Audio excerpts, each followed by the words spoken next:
Noong Oktubre 2015, ako ang responsable sa gawaing pang-video sa iglesia. Makalipas ang 2 buwan, dahil sa dami ng trabaho, isinaayos ng mga leader ng iglesia na makatulong ko si Sister Wang Yan. Napakasaya ko noong panahong iyon dahil dati na kaming magkakilala. Mahigit 1 taon na siyang gumagawa ng mga video at medyo mahusay ang mga kasanayan niya. Naisip kong sa pagtutulungan naming dalawa, magagawa namin ng mas maayos ang gawain. Kalaunan, matiyaga ko siyang tinuruan kung paano suriin ang mga video ayon sa mga prinsipyo. Unti-unti, naarok niya ang ilan sa mga prinsipyo. Minsan, kinailangan kong umalis ng ilang araw.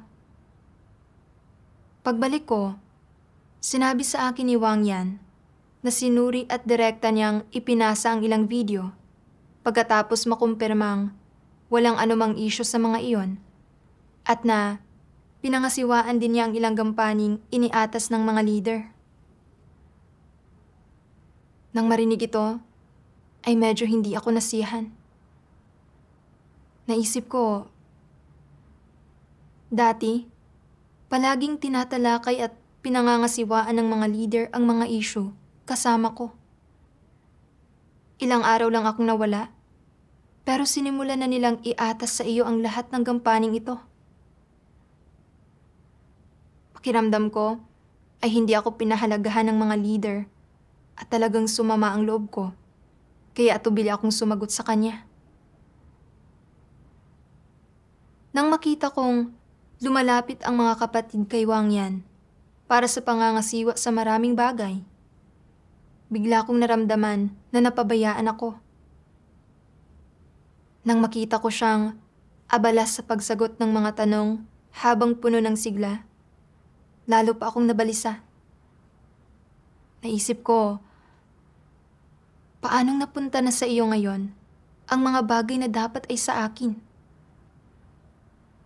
Mas matagal ko nang ginagawa ang tungkuling ito kaysa sa iyo. At dati mo akong supervisor. Pagdating sa karanasan, sa pakikipagbahagi na ng katotohanan para lumutas ng mga problema at mga profesional na kasanayan, hindi ako mas nakakababa sa iyo. Ayaw pumayag na maisantabi. Maagap akong nakipag-ugnayan sa mga kapatid para maunawaan ang pag-usad ng gawain nila.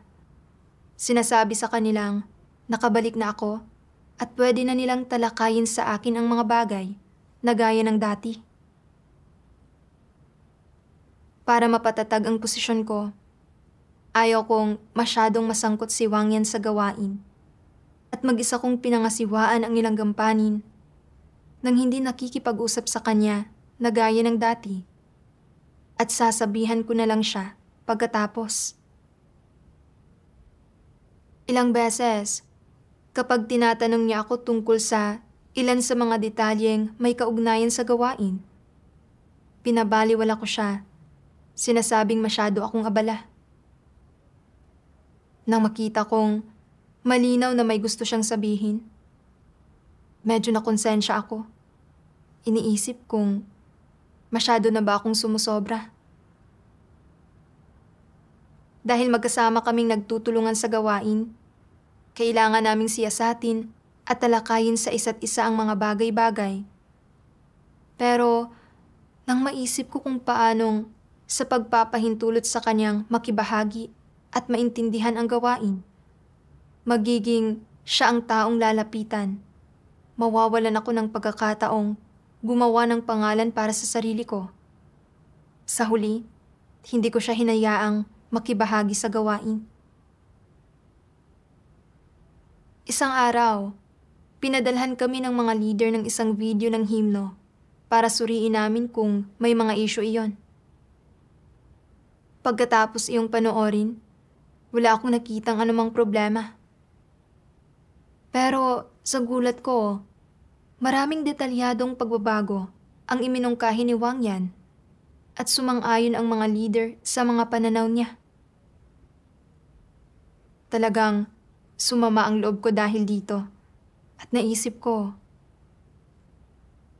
dati ay mataas ang tingin sa akin ng mga leader. Pero ngayon ay ikaw ang nakakatanggap ng atensyon.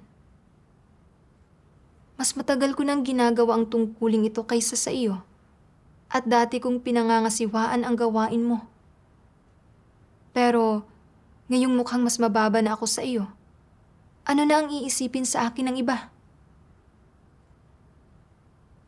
Pagkatapos niyon, kapag nagsusuri ng mga video, ayaw ko nang talakayin sa kanya ang mga iyon at tinitingnan at sinusuri ko lang ang mga iyon ng mag-isa. Kalaunan, sinabi ng mga leader na angkop ang mga pagbabagong iminungkahi ko. Labis akong nasiyahan sa pagsang-ayon ng mga leader. Nang makita kong tinukoy ng mga leader ang mga paglihis at problema ni Wang Yan, palihim akong natuwa. Iniisip na, tutal, mas matagal ko nang ginagawa ang tungkuling ito kaysa sa iyo at mas marami akong nalalaman. Pagkalipas ng ilang panahon, pinag-organisa kami ng mga leader ng isang pulong ng pangkat para mag-aral ang lahat at magturoan ng mga profesional na kasanayan. Dahil mas mahusay ang mga kasanayan ni Wang Yan kaysa sa akin, siya ang mag-host ng pulong. Kahit na medyo kinakabahan siya, gumanap siya ng normal at aktibong nakibahagi ang mga kapatid sa mga talakayan at palitan. Nainggit at nawala na naman ako sa katwiran. Naisip ko, sinasapawan mo ako. Sa pulong, paminsan-minsan ay tinatanong ako ni Wang Yan kung may idadagdag akong anuman. Naisip ko, kayong pinapaboran ka na ng lahat. Pwedeng ikaw na lang mag-isa ang mag-host nito. Ayaw kong maging alalay mo. Kaya hindi ko siya pinapansin. Dahil nakikitang hindi ako nagsasalita, kinailangan niyang isaalang-alang ang mga damdamin ko habang nag-host ng pulong. Nang matapos ang pulong, paraming kapatid ang nanghihingi ng tulong sa kanya at tumindi ang pagkainggit at paghihinanakit ko. Naisip ko, kung wala ka rito, sa akin lalapit ang lahat para sa mga problema nila. Ngayon, ikaw ang nangingibabaw. Sobrang sumama ang loob ko. Parang nadama ni Wang Yan ang mga iniisip ko at maingat niyang tinanong kung gusto kong sumali sa pag-aaral nila. Dahil sa paanyaya niya, ay lalo kong ayaw sumali sa kanya. At naisip ko, parang nagiging aliporas niya ako. Nakapanliliit naman. Kaya tumanggi ako. Sinasabing masyado akong abala sa gawain. Pagkatapos, kahit naabala ako sa gawain, nanatiling balisa ang puso ko. Parami ng parami ang nakukuhang pagkakataon ni Wang Yan para mangibabaw. Nang makita ko siyang masayang nagkukwento tungkol sa mga nakamit mula sa pag-aaral, inakala kong nagpapasikat siya at parang maiiyak ako sa mga negatibong emosyon at talagang nabagabag ako. Lumapit ako sa Diyos para magdasal at maghanap at pagkatapos ay nakita ko ang mga salitang ito ng Diyos. Ang ilang tao ay palaging natatakot na ang iba ay mas mahusay o mas mataas kaysa sa kanila, na ang iba ay kikilalanin habang sila ay hindi napapansin. At dahil dito, ay inaatake at ibinubukod nila ang iba. Hindi ba ito isang kaso ng pagkainggit sa mga taong may talento? Hindi ba't makasarili at kasuklam-suklam ito? Anong klaseng disposisyon ito? Ito ay pagiging mapaminsala. Iyong mga iniisip lamang ang sarili nilang mga interes Binibigyang kasiyahan lamang ang sarili nilang mga pagnanais nang hindi iniisip ang iba o isinasaalang-alang ang mga interes ng sambahayan ng Diyos, ay may masamang disposisyon at walang pagmamahal ang Diyos sa kanila.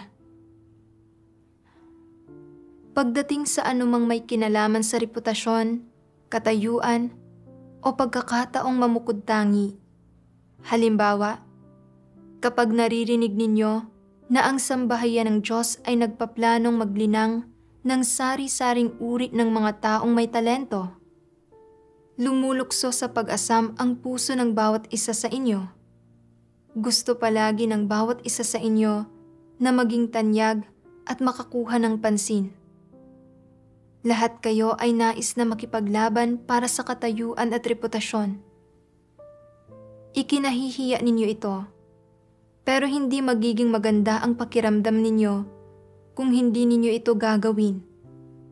Nakararamdam kayo ng inggit, pagkamuhi, at pagrereklamo sa tuwing may nakikita kayong taong namumukod-tangi at iniisip ninyo na hindi ito patas. Bakit hindi ako makapamukod-tangi? Bakit palagi na lang ibang tao ang napapansin? Bakit hindi ako kahit kailan? At pagkatapos ninyong makaramdam ng sama ng loob, sinusubukan ninyo itong pigilin, ngunit hindi ninyo magawa. Nagdarasal kayo sa Diyos at gumaganda ang pakiramdam sandali. Ngunit kapag naharap kayong muli sa ganitong sitwasyon, hindi pa rin ninyo ito madaig. Hindi ba ito nagpapakita ng isang tayog na kulang pa sa gulang? Kapag naiipit sa gayong mga kalagayan ang mga tao, hindi ba't nahulog na sila sa patibong ni Satanas? Ito ang mga kadena ng tiwaling kalikasan ni Satanas na gumagapos sa mga tao. Ang inilalantad ng Diyos ay ang mismong kalagayan ko. Nakakulong ako sa isang kalagayan ng pagkainggit kay Wangyan at hindi ako makakawala.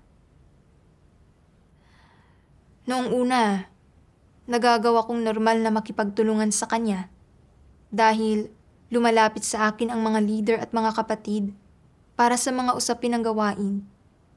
Dati ay ako ang responsable sa pagsasaayos at pangangasiwa sa malalaki at maliliit na issue, at nangingibabaw ang posisyon ko sa pangkat. Pero nang makita kong unti-unting nagsisimulang mamukod-tangi at makukuha ng pagsang-ayon mula sa mga leader si Wangyan, at lumalapit ang lahat sa kanya para sa mga problema ng mga ito, pakiramdam ko ay nanganganib ang katayuan ko at ayaw kong pumayag na malagpasan niya ako. Para protektahan ang posisyon ko, sinimulan ko siyang ibukod at hinadlangan ko siyang umako ng mas maraming gawain. Nang makita kong sinang-ayunan ng mga leader ang mga mungkahi niya, sumama ang loob ko, kaya nang magsuri ng mga video kalaunan, iniwasan kong makipagtalakayan at makipagpalitan ng mga ideya sa kanya. Sa halip, palihim akong nagtrabaho ng husto. Umaasang makapagmumungkahi ako ng mas magagandang pagbabago para masapawan siya. Nang ipaalam ng mga leader ang mga paglihis at problema sa pagsusuri niya ng video, sa halip na makipagtulungan sa kanya para ibuod at talakayin ang mga bagay na ito, palihim akong natuwa. Desperadong umaasang hindi paboran ng mga leader ang mga mungkahi niya para mamukod-tangi ako. Nang mag-host si Wangyan sa pulong ng pag-aaral at pagpapalitan, at nakita kong namumukod-tangi siya sa panahon ng pulong, nainggit at napuno ako ng panghahamak. Sadya kong iniwasang makipagtulungan sa kanya sa gawain para pahirapan siya, na nagdulot na mapigilan siya dahil sa akin. Kalaunan, dahil nakikita kong palagi siyang gumagawa ng pangalan para sa sarili niya, habang lumiliit ang sarili kong presensya, tumindi ang pagkasuklam ko sa kanya at nabuhay ako sa isang kalagayan ng pagkainggit at paghihinanakit. Mabigat ang trabaho ng pagsusuri ng mga video at isinaayos ng mga leader na makipagtulungan sa akin si Wang Yan na pasanin ang gawaing pang video upang makagawa ng mas maraming video para magpatotoo sa Diyos. Pero para protektahan ang katayuan ko, binaliwala ko kapo ang gawain ng iglesia at ang damdamin niya. Lahat ng kilos ko ay nagbubukod at pumipigil sa kanya. At hindi ko namamalayan, nagagambala at nahahadlangan ko na ang gawaing pang video. Talagang makasarili, kasuklam-suklam, at wala akong pagkatao. Nang mapagtanto ang lahat ng ito, nagdasal ako sa Diyos sa pagsisisi. Ipinapahayag ang kagustuhan kong makipagtulungan kay Wang Yan para gawin ng maayos ang mga tungkulin namin.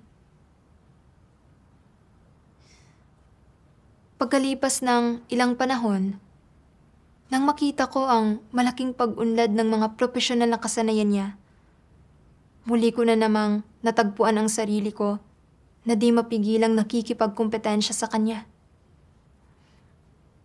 Gayunpaman, habang mas nakikipagkompetensya ako, lalong dumidilim ang puso ko. Kapag nagsusuri ng mga video, nagbabanggit siya ng mga isyu ng mga prinsipyo, habang ipinapaalam ko lang ang ilang maliit na isyung walang kaugnayan sa mga prinsipyo. Masyado akong napahiya at nagkimkim ng mas matinding inggit at hinanakit sa kanya. Minsan, tinalakay niya sa akin ang ilang mungkahi para sa mga pagbabago sa video. Ang totoo, makatwiran ang mga mungkahi niya. Pero pakiramdam ko, sa pagtanggap sa mga mungkahi niya, ay magmumukha akong mas mababa sa kanya. Kaya patuloy kong tinatanggihan ang mga mungkahi niya nang hindi isinasaalang-alang ang mga prinsipyo. At kalaunan, hindi na siya naglakas loob na ipilit ang mga pananaw niya dahil napigilan na siya dahil sa akin. At ginawa niya ang mga pagbabago ayon sa mga ideya ko.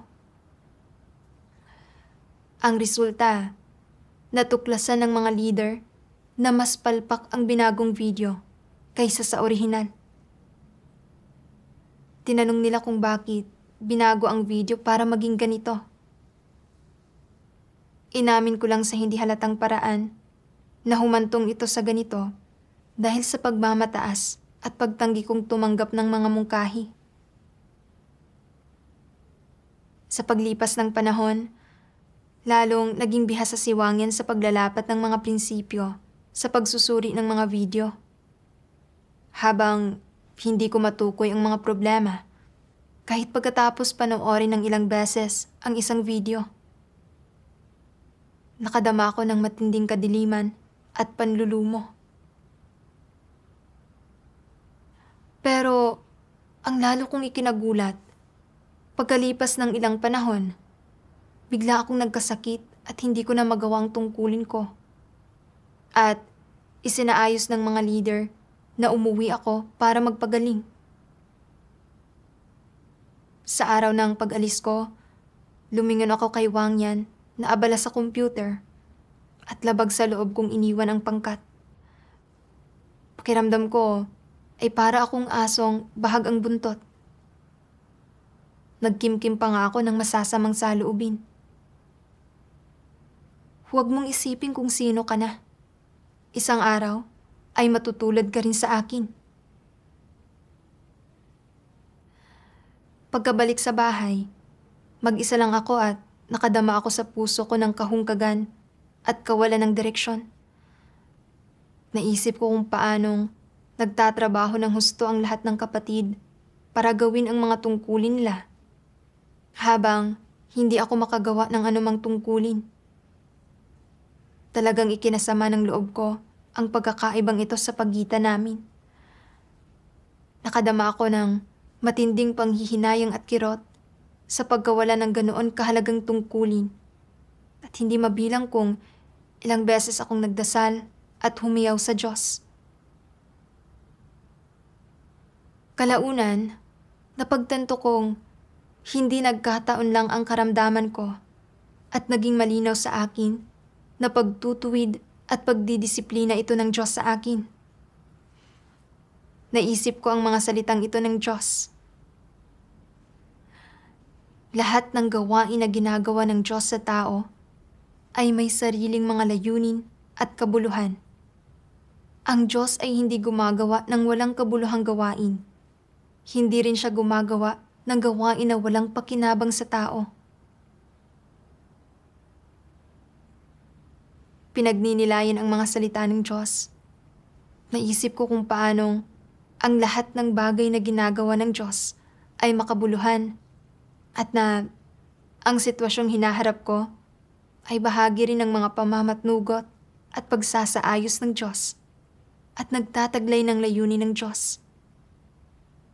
Nadama kong dapat kong hanapin ang katotohanan at pagnilayin ang sarili ko para maunawaan ang mga problema ko. Kalaunan, nakabasa ako ng 2 sipi ng mga salita ng Diyos.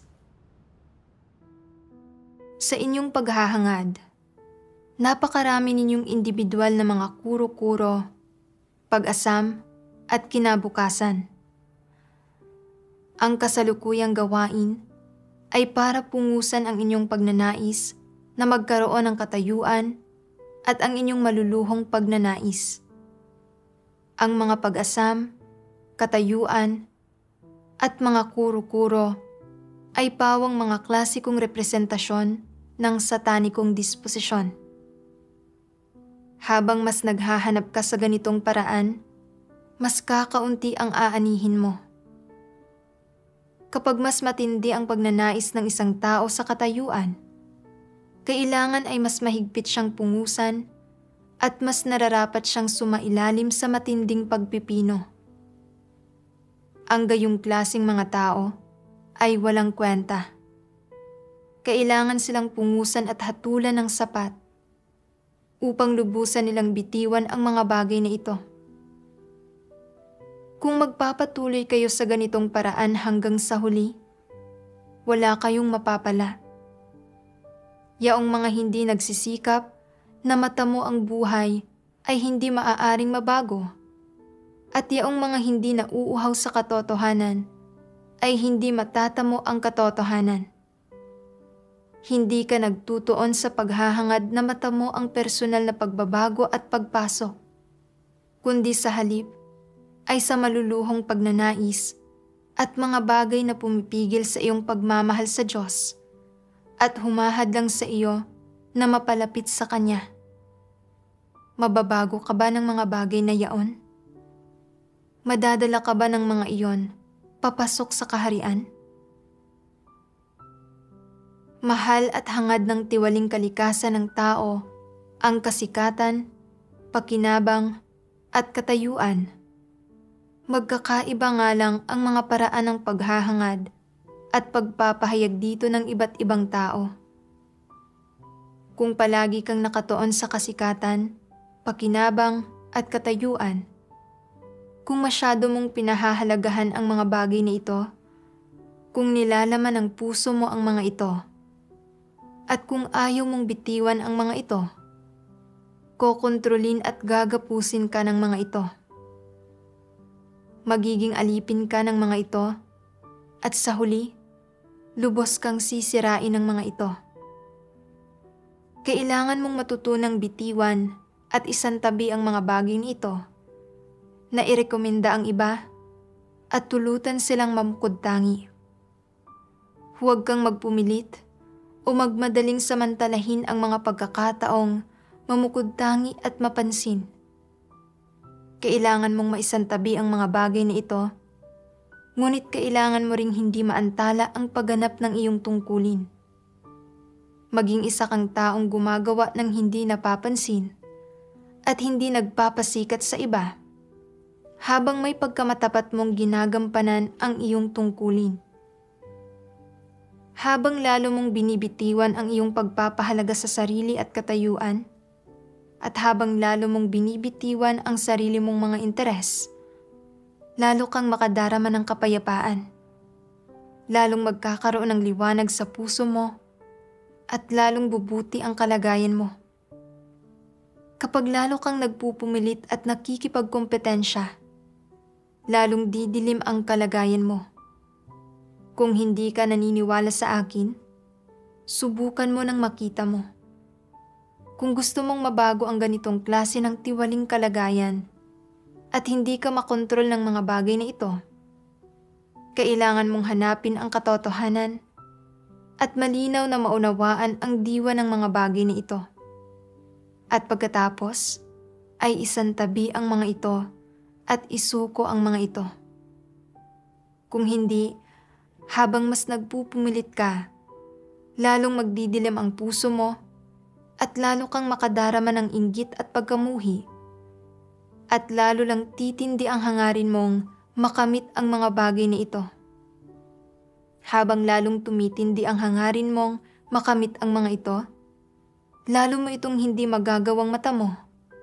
At habang nangyayari ito, mas nadaragdagan ang pagkamuhi mo. Habang mas namumuhi ka, lalong nagdidilim ang kalooban mo. Habang lalong nagdidilim ang iyong kalooban, lalong pumapangit ang pagganap mo sa iyong tungkulin. At habang lalong pumapangit ang pagganap mo sa iyong tungkulin, lalo kang nawawalan ng silbi sa sambahayan ng Diyos. Ito ay magkakaugnay at masamang bagay na paulit-ulit na nangyayari.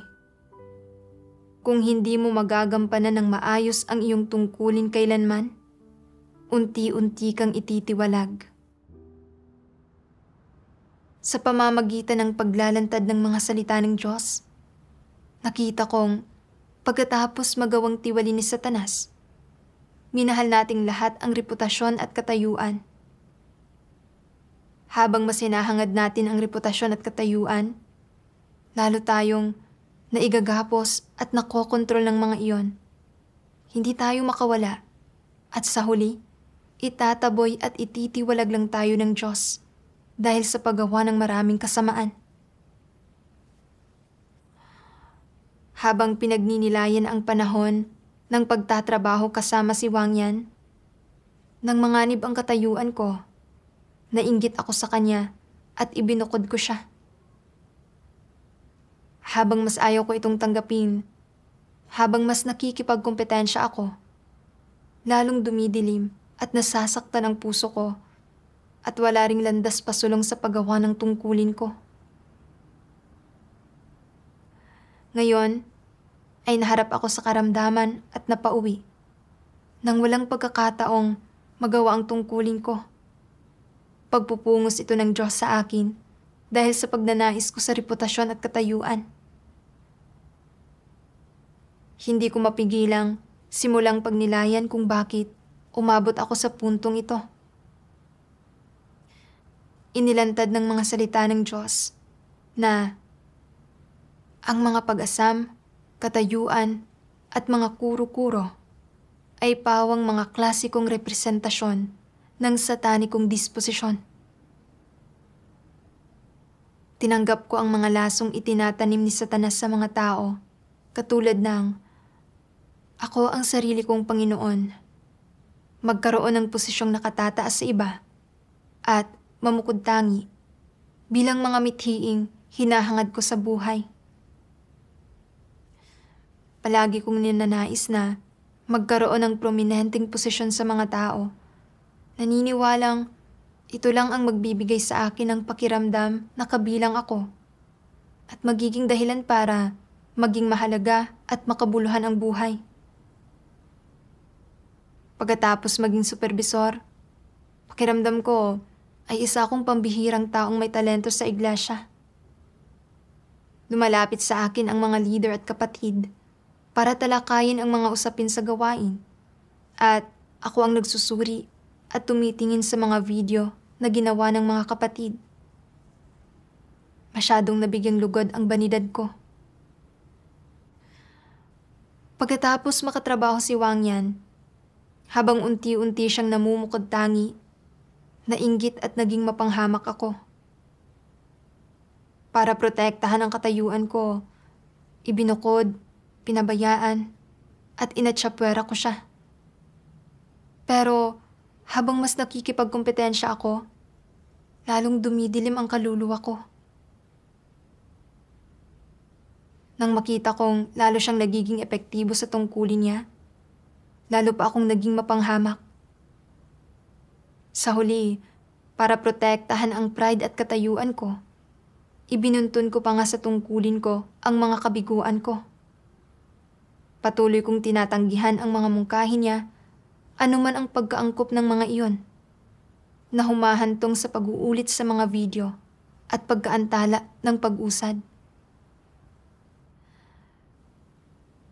Habang gumagawa ako kasama si Wang Yan, dahil mas magaling siya sa mga profesional na kasanayan at mas marami akong naaarok na prinsipyo, binigyang daan kami ng pagtutulungan namin na humugot sa mga kalakasan ng isa't isa at punan ang mga kahinaan ng isa't isa para maging mas maganda ang mga resulta ng mga tungkulin namin. Gayunpaman, nilamon ang isip ko ng pagsisikap para sa reputasyon. Para ingatan ang nangingibabaw na posisyon ko sa pangkat, siniil at ibinukod ko siya. Ginambala at ginulo ang gawaing pang video at pinigilan ko siya. Sa pamumuhay ayon sa mga satanikong lasong ito, wala talaga akong konsensya o katwiran. Puno ng inggit at masamang hangarin ang puso ko. At wala akong mabuting nagawa sa tungkulin ko. Bukod sa naaantala ko ang gawain, ay nag-iiwan din ako ng mga bahid, pagsalangsang para sa sarili ko. Nang mapagtanto ito, nakadama ako ng pagsisisi at paninisi sa sarili. Kinasusuklaman ang mga kilos ko. Kaya nagsisi ako sa Diyos. Hindi na nagnanais na mamuhay ayon sa tiwaling disposisyon ko. Isang umaga, habang nagdedebosyonal, nakabasa ako ng 2 sipi ng mga salita ng Diyos na nakatulong sa akin para magkaroon ng kaunting pagkaunawa sa sarili ko. Sabi ng makapangyarihang Diyos, hindi kinakailangang naisin ng mga antikristo na mag-ukupa ng pinakamataas na posisyon saan man sila naroroon. Sa tuwing pumupunta sila sa isang lugar, mayroon silang disposisyon at mentalidad na pumupwersa sa kanila na kumilos. Ano ang pag-iisip na ito? Ito ay, kailangan kong makipagkompetensya, makipagkompetensya, makipagkompetensya. Bakit 3 makipagkompetensya? Bakit hindi iisang makipagkompetensya? Kompetisyon na ang naging buhay nila. Namumuhay sila ayon dito. Ito ang kanilang disposisyon. Isinilang sila na may disposisyon na napakayabang at mahirap pigilan. Iyon ay ang pagturing nila sa kanilang sarili bilang pinakamagaling sa lahat at pagiging lubhang mapagmataas. Walang makapipigil sa kanilang napakayabang na disposisyon. Sila rin mismo ay hindi ito makontrol. Kaya ang buhay nila ay tungkol lamang sa pakikipaglaban at pakikipagkompetensya. Ano ang ipinaglalaban at pinagkokompetensyahan nila? Karaniwan, nakikipagkompetensya sila para sa kasikatan, pakinabang, katayuan, dangal, at sarili nilang mga interes. Anumang mga pamamaraan ang kailangan nilang gamitin, basta't nagpapasakop ang lahat sa kanila, at basta't natatamo nila ang mga pakinabang at katayuan para sa kanilang sarili, nakamit na nila ang kanilang layon. Ang kagustuhan nilang makipagkompetensya ay hindi isang pansamantalang libangan. Ito ay isang uri ng disposisyon na nagmumula sa satanikong kalikasan. Katulad ito ng disposisyon ng malaking pulang dragon na nakikipaglaban sa langit, nakikipaglaban sa lupa, at nakikipaglaban sa mga tao.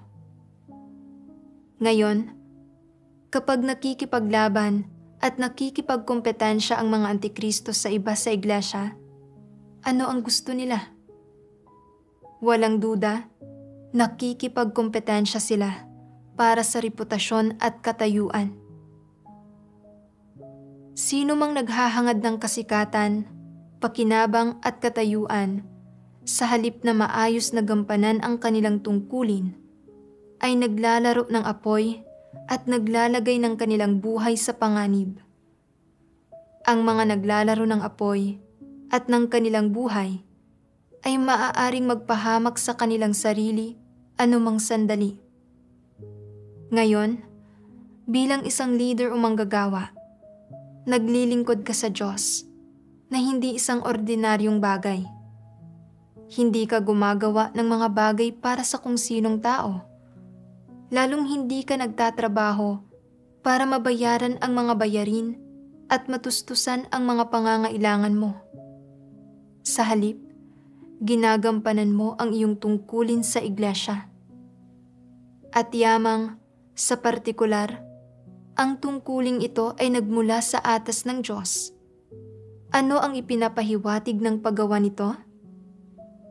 Na ikaw ay may pananagutan sa Diyos sa iyong tungkulin, gawin mo man ito ng maayos o hindi. Sa huli, dapat magulat sa Diyos, dapat may kinalabasan. Ang tinanggap mo ay atas ng Diyos, isang banal na responsibilidad, kaya gaano man kalaki o kaliit ang kahalagahan ng responsibilidad na ito, seryosong usapan ito. Gaano ito kaseryoso?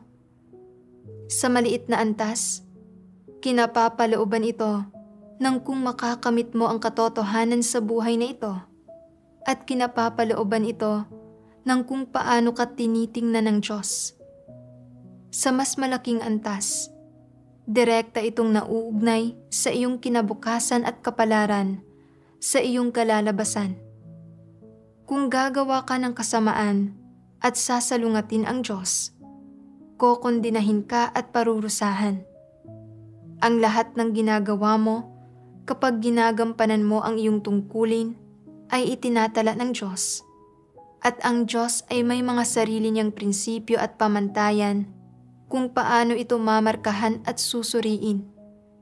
Itinatakda ng Diyos ang iyong kalalabasan batay sa lahat ng ipinamamalas mo habang ginagampanan mo ang iyong tungkulin.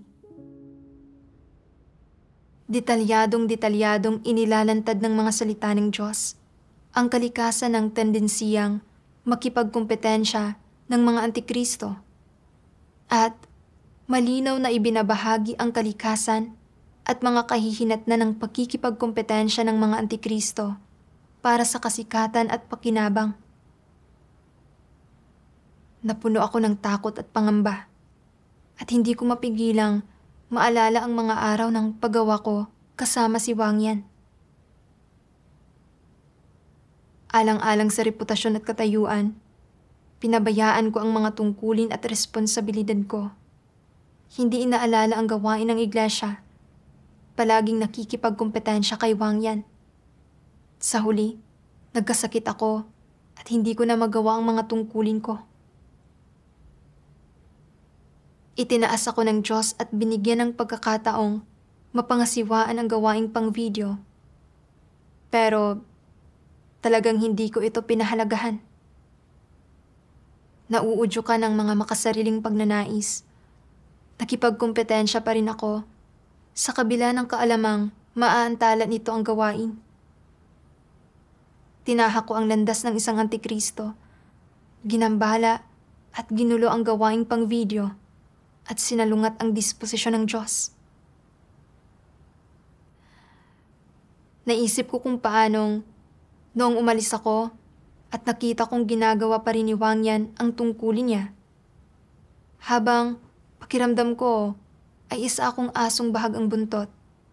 Masyado akong nabigo at nagkimkim pa nga ng masasamang kaisipan. Ninanais na mawala rin sa kanya ang tungkulin niya. Nakita kong nilamon na ako ng reputasyon. Nawala na ng konsensya at katwiran. At naging mapagmataas at may masamang hangarin. Kung hindi ako magsisisi, magwawakas ang pananampalataya ko sa Diyos. Natutukoy ang lahat ng ito. Tahimik akong nagdasal sa Diyos. O Diyos, handa akong magsisi sa harapan mo at hindi na ako kikilos sa ganitong paraan sa hinaharap. Kasabay nito, napagtanto kong ginamit ng Diyos ang karamdamang ito para pigilan akong magpatuloy sa landas ng paggawa ng masama at hadlangan akong gumawa ng mas matitinding kasamaan para gambalain at hadlangan ang gawaing pang-video. Pagmamahal at proteksyon ito ng Diyos at pinasalamatan ko ang Diyos sa puso ko. Kalaunan, nabasa kong sinasabi ng mga salita ng Diyos na kung talagang kaya mong isaalang-alang ang mga layunin ng Diyos, magagawa mong tratuhin ng patas ang ibang mga tao. Kung nagre-rekomenda ka ng isang mabuting tao at hinahayaan mo siyang sumailalim sa pagsasanay at gumampan ng tungkulin, at sa gayon, ay nagdaragdag ka ng isang taong may talento sa sambahayan ng Diyos. Hindi ba't padadaliin niyon ang iyong gawain? Kung gayon, hindi ba't magpapakita ka ng katapatan sa iyong tungkulin? Isa iyong mabuting gawa sa harap ng Diyos. Ito ang pinakamababang antas ng konsensya at katwiran na dapat taglayin ng mga naglilingkod bilang leader. Huwag kang laging gumawa ng mga bagay para sa sarili mong kapakanan at huwag mong palagi ang isaalang-alang ang iyong mga sariling interes. Huwag mong isaalang-alang ang mga interes ng tao at huwag isipin ang iyong sariling pride, reputasyon at katayuan. Kailangan mo munang isaalang-alang ang mga interes ng sambahayan ng Diyos at unahin ang mga iyon. Dapat mong isaalang-alang ang mga layunin ng Diyos at magsimula sa pagbubulay-bulay kung mayroon ba o walang karumihan sa paggampan mo sa iyong tungkulin. Kung ikaw ba ay naging tapat, kung natupad mo ang iyong mga responsibilidad, at kung naibigay mo ang lahat mo. Gayon din, kung buong puso mo bang iniisip o hindi ang iyong tungkulin at ang gawain ng iglesia. Kailangan mong isaalang-alang ang mga bagay na ito. Kung madalas mong isipin ang mga ito at unawain ang mga ito, magiging mas madali para sa iyo na gampanan ng maayos ang iyong tungkulin. Walang sino man, anuman ang kanyang mga kalakasan, mga kaloob, o espesyal na mga talento, ang kayang umako sa lahat ng gawain ng mag-isa. Dapat siyang matutong makipagtulungan ng maayos kung nais niyang magawa ng mabuti ang gawain ng iglesia. Iyon ang dahilan kung bakit ang maayos na pakikipagtulungan ay isang prinsipyo ng pagsasagawa ng paggampan sa tungkulin ng isang tao. Basta't ginagamit mo ang iyong buong puso at buong lakas at buong katapatan at inaalay ang lahat ng kaya mong gawin, ginagampanan mo ng mabuti ang iyong tungkulin. Pagkatapos basahin ang mga salita ng Diyos, naunawaan kong ang mga taong tunay na nagsasaalang-alang sa mga layunin ng Diyos at nagdadala ng pasanin para sa mga tungkulin nila ay kayang magsantabi ng personal na reputasyon at katayuan nila para maglinang ng mga taong may talento. Isa itong bagay na tinatandaan ng Diyos. Sa katunayan, Kahit gaano kagaling, kahusay, at kabihasa ang isang tao, imposibleng magawa niyang pasanin ng mag-isa ang lahat ng gawain. Kung malilinang ang mga taong may talento at kayang makipagtulungan ng mga kapatid sa isa't isa para tuparin ang mga papel nila, hindi ba't lalo pa itong kapakipakinabang para sa gawain ng iglesia?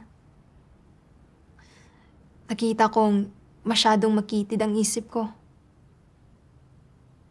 Kahit na hindi ko nakatrabaho si Wangyan kalaunan, kahit sino pa ang makatrabaho ko, handa akong isagawa ang mga salita ng Diyos at maging isang taong nagsasaalang-alang sa mga layunin ng Diyos para gawin ng maayos ang tungkulin ko.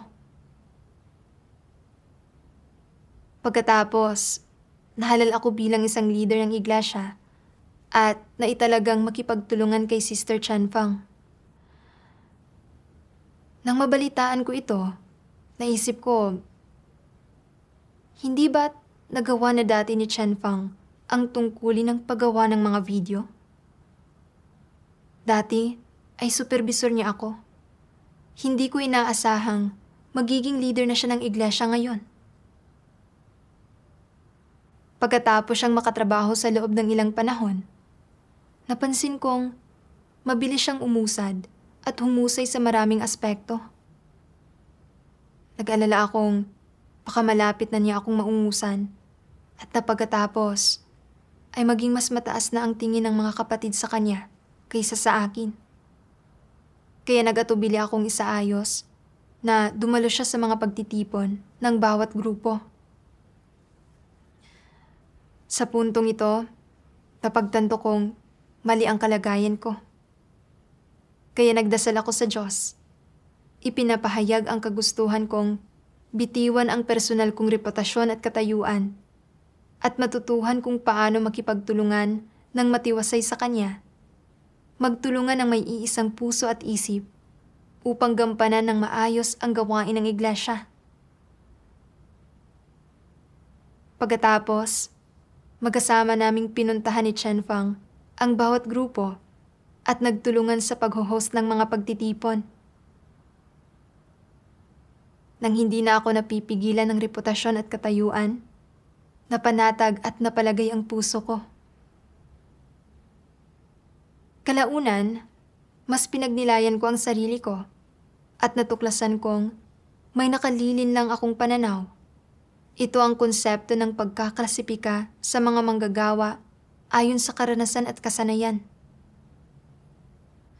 Naisip kong dahil dati akong supervisor at minsan ang naging responsable sa gawain ng ilang kapatid, dapat ay mas mahusay ako kaysa sa kanila, hindi mas mahina.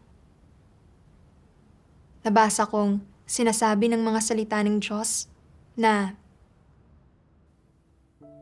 ito ang uri ng atmosperang dapat mayroon sa loob ng iglesia. Ang lahat ay nakatuon sa katotohanan at nagsusumikap na ito ay makamit. Hindi mahalaga kung gaano katanda o kabata ang mga tao, o kung sila man ay matatagal ng mananampalataya o hindi. Ni hindi mahalaga kung mahusay ang kanilang kakayahan o hindi. Ang mga bagay na ito ay walang halaga. Sa harap ng katotohanan, lahat ay pantay-pantay. Ang mga bagay na kailangan mong tingnan ay kung sino ang nagsasalita ng tama at naaayon sa katotohanan, kung sino ang nag-iisip sa mga interes ng sambahayan ng Diyos, kung sino ang nagdadala ng pinakamabigat na pasanin sa gawain ng sambahayan ng Diyos, kung sino ang nakauunawa ng mas malinaw sa katotohanan, kung sino ang may pagpapahalaga sa katarungan, at kung sino ang handang magbayad ng halaga. Ang gayong mga tao ay dapat suportahan at palakpakan ng kanilang mga kapatid. Ang atmosperang ito ng katuwiran na nagmumula sa paghahangad na matamo ang katotohanan ang kailangang mamayani sa loob ng iglesia. Sa ganitong paraan, magkakaroon ka ng gawain ng banal na espiritu at pagkakalooban ka ng Diyos ng mga pagpapala at patnubay. Pagkatapos basahin ang mga salita ng Diyos, napagtanto kong pantay-pantay ang lahat ng tao sa paningin ng Diyos. Gaano man katagal nang gumagawa ang isang tao ng mga tungkulin niya, o anumang mga tungkulin ang ginagawa niya, basta't itinataguyod niya ang mga interes ng iglesia at ang pinagbabahaginan niya ay nakaayon sa mga katotohanang prinsipyo, dapat nating tanggapin at sundin sila at magbigay ng pag-alalay at pakikipagtulungan. Kahit na dati akong supervisor, hindi ito nangangahulugang nauunawaan o nalalaman ko na ang lahat ng bagay. Mas mahusay kumilatis si Chen Fang kaysa sa akin at kaya niyang tukuyin ang mga paglihis at isyu sa tungkulin ko. Sa pamamagitan ng gabay at pagpupuno niya, mas masusing natatapos ang gawain. Nakita kong hindi ko talaga nauunawaan ang sarili ko. Palagi kong itinuturing na nakatataas ako dahil lang sa posisyon ko bilang isang supervisor. Masyado akong mapagmataas at wala sa katwiran. Ngayon ay nauunawaan ko nang may iba't ibang kalakasan at kalamangan ang lahat ng tao at na isinasaayos ng Diyos na magtulungan tayo sa mga tungkulin natin para humugot tayo sa mga kalakasan ng isa't isa at punan ang mga kahinaan ng isa't isa para patuloy na mapabuti ang pagiging epektibo ng mga tungkulin natin. Salamat sa Diyos.